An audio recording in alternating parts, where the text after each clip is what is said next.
Hello students, कैसे हो आप सब? आई होप सब ठीक होंगे। सो आज मैं लेकर आई हूँ आपकी न्यू इंग्लिश कंपल्सरी की बुक का new model test paper first ही।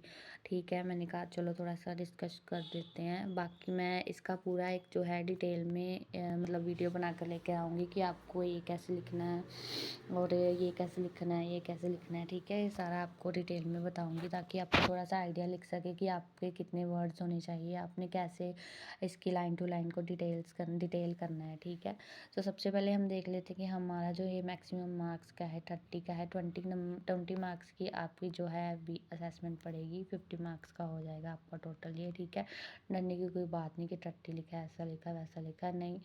सो ये बुक का नाम क्या है? सबसे पहले तो देखो कि न्यू जो बुक आई है इसका नाम है language skills listening and speaking. ठीक है, मुझे ये बुक पर्सनली बहुत पसंद आई because most of the students होते हैं पोएम्स भी हर कोई याद कर लेता है, स्टोरीज भी हर कोई याद कर लेता है, बट ज़्यादातर जो स्टूडेंट्स होते हैं इंग्लिश कंपल्सरी में वो काफ़ी रह जाते हैं बच्चे। इसी वजह से रह जाते हैं क्योंकि उनकी जो ये होती है ग्रामर जो होती है अच्छी नहीं हो पाती। ठीक है, हम देखते हैं पहले जो हमारे प्रीवियस क्वेश्चन थे, हमने देखा कि सॉरी सिलेबस था, हमने देखा कि उसमें ग्रामर ज़्यादा होती थी और जो दूसरा पार्ट होता था पोएम्स का और स्टोरीज का वो कम होता था, जिसकी वजह से बच्चों को बहुत डिफ़िकल्टी आती थी एग्ज़ाम क्लियर आउट करने में। बट ये तो बहुत अच्छा लगा मुझे देख के कि ये जो न्यू सिलेबस आया है काफ़ी ईजी आया है पहले से। सो सबसे पहले हम देखते हैं कि फर्स्ट पार्ट में है हमें ये 5 जो है ये दिए गए हैं काइंड ऑफ लाइक जैसे इलेक्टिव इंग्लिश में हम देखते हैं कि लिटरेरी टर्म्स होते हैं, लिटरेरी कंसेप्ट्स होते हैं। ठीक है, उसको आगे आपने इलेबोरेट करके लिखना होता है।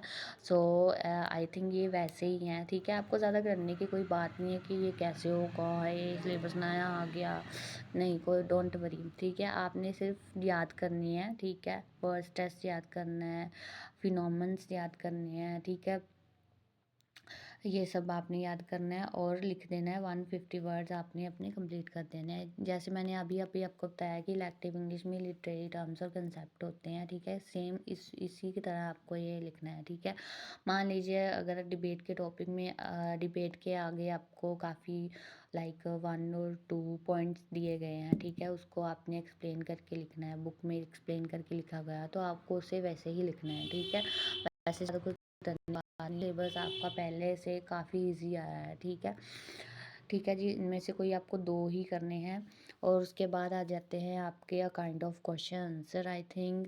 सो इसमें से भी आपको कोई 4 ही करने हैं। तो सबसे पहले तो ये देख लो कि consonant sounds and vowel sound हर बच्चा 10th क्लास से ही ये करता आ रहा है। ग्रामर हमें 10th क्लास से ही लगी हुई है। ठीक है, जो बच्चे आर्ट्स में हो गए +1 में +2 में या फिर और कोई भी इंग्लिश तो हर एक के पास होती है। ठीक है, कोई भी बच्चा हो। सो ये जो है consonant sounds and vowel sounds उससे वहीं से क्लियर आउट हो जाते हैं। ठीक है, यहीं आपने जो भी अपनी 10th क्लास से पढ़ते आ रहे हो यहीं आपने एक्सप्लेन करके लिख देने हैं। तो हाँ, थोड़े बहुत अपने आप न्यू सिलेबस में भी डाल सकते हो। ठीक है, बाकी according to your English language जितनी आपको इंग्लिश आती है, जितना आपको पता है consonant sounds and vowel sounds के बारे में आपकी बुक के बाहर से, तो आप वो भी ऐड ऑन कर सकते हो। आपका क्वेश्चन बहुत अच्छा बन जाएगा। बाकी आप अपनी बुक में न्यू सिलेबस में देख लेना कैसे कैसे लिखा गया है। सो उसी के अकॉर्डिंग आपने ये क्वेश्चन अपना 150 वर्ड में कंप्लीट कर देना है। उसके बाद आ जाता है आपका एल्यूजन पे क्वेश्चन।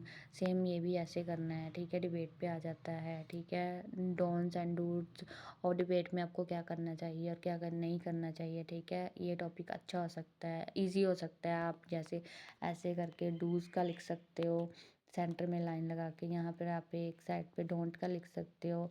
सो ये क्वेश्चन आपके लिए इजी हो सकता है। ठीक है, 150 वर्ड आपके बहुत इजीली कंप्लीट हो सकते हैं। एक ये हो गया, एक ये हो गया और उसके बाद ये थोड़ा डिस्कशन वाला जो है ये आई थिंक आपको लास्ट वाला क्वेश्चन हमेशा थोड़ा डिफ़िकल्ट ही होता है, तो मैं तो अवॉइड करती हूँ कि लास्ट वाले क्वेश्चन में मैं जाती नहीं हूँ। मैं पहले पहले ही देख लेती हूँ कि कौन कौन सी ईजी हैं, तो मैं वहीं उठा लेती हूँ। ठीक है जी, सो मुझे जो फर्स्ट 4 वाले ही हैं जी जो इजी लग रहे हैं। ठीक है, 6th और 7th वाले से। सो आप ऐसे करके अपने जो है एग्ज़ाम क्लियर आउट कर सकते हो। बहुत इजी पैटर्न आया है एग्ज़ाम का इस बार। आपको किसी भी पोएम के नाम याद करने की ज़रूरत नहीं है, किसी भी पोएट का नाम याद करने की ज़रूरत नहीं है। जस्ट सिंपली आपने एक्सप्लेनेशन देनी है। ठीक है, भर भर के 150 वर्ड्स अपनी कंप्लीट कर दो एंड दैट्स इट। और एक इसकी डिटेल्ड वीडियो आएगी फर्स्ट क्वेश्चन पेपर की, ठीक है। ये सारा लिखा होगा। मैं ये पूरा क्वेश्चन पेपर जो है आपको डिटेल में बता दूँगी कि आपको ऐसे-ऐसे एग्ज़ाम में लिख कर आना है, थोड़ा-सा आपको आइडिया हो जाएगा।